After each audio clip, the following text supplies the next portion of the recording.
What does the Tower of Bavel hint to? What is the main message of this story?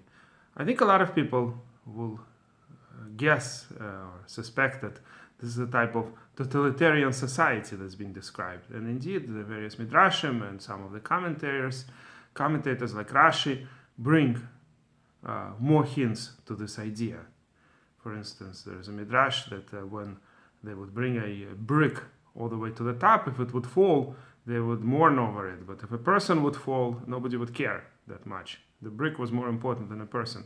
Rashi brings that when the tongues were mixed and they couldn't understand each other, if somebody would ask for, let's say, a brick and would be brought instead something else, so he would break his head. Right? They wouldn't understand each other, so they would break each other's heads when they didn't get their desire fulfilled. Think about it. What kind of a society is being described here? A totally totalitarian society. I was born in the Soviet Union, and in the times of Stalin, when this type of totalitarianism was the greatest, people used to be killed for basically not fulfilling the quota. My grandmother's brother-in-law, I think, my great-uncle, was actually shot to death, as executed for the decision of the court. It was very quick, by the way. I don't think he had a long procedure. In America, in order to execute someone, you need years and years. It was very quick. It was all done within a day.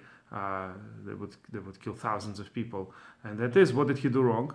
He was sent to a certain plant that was producing, I think, cotton in Uzbekistan. And when they did not fulfill the quota, and these quotas were often impossible to fulfill, so they simply executed him. And there were thousands of people like that, millions of people like that were killed because they didn't fulfill their quota. So, of course, the Jewish way, if you could call it, is somewhere in between the purely individualistic society where everybody is for themselves and don't care about anybody else. That's also bad. And the totalitarian society where there is no individual. The beauty of America and the West in general always was that this was a society that gave individual enough responsibilities. It was not a society where an individual was looked at as a little screw of a kind inside a huge mechanism. Everybody is just a little detail of a mechanism, and there's no individuality. It's just there's this great goal to build something, a huge building, and everybody is working together, and every person doesn't count. The West gives an individual a possibility, but at the same time, of course, we need to be careful not to go to the other extreme, and that is the society where everybody thinks only of themselves and don't care about the poor or anybody else. So there has to be some kind of balance. But individual responsibility is very important. Individual freedom, I would say, rather, liberty, whatever the correct word is, that would be one of the big messages, that the society where everything is a totalitarian society where the individuals are part of just a larger mechanism, and all they're doing is working on some lofty goal that they think, in this case, building the tower. Whatever this is hinting to, this definitely keeps repeating. There are countries like that today. I mean, even after full communism, there are still countries where there's very little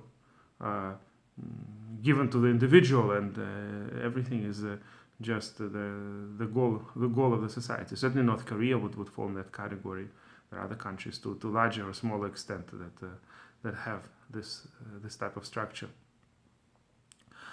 And on this, I'm going to end for today. If you like this video, please press like and please subscribe to our channel.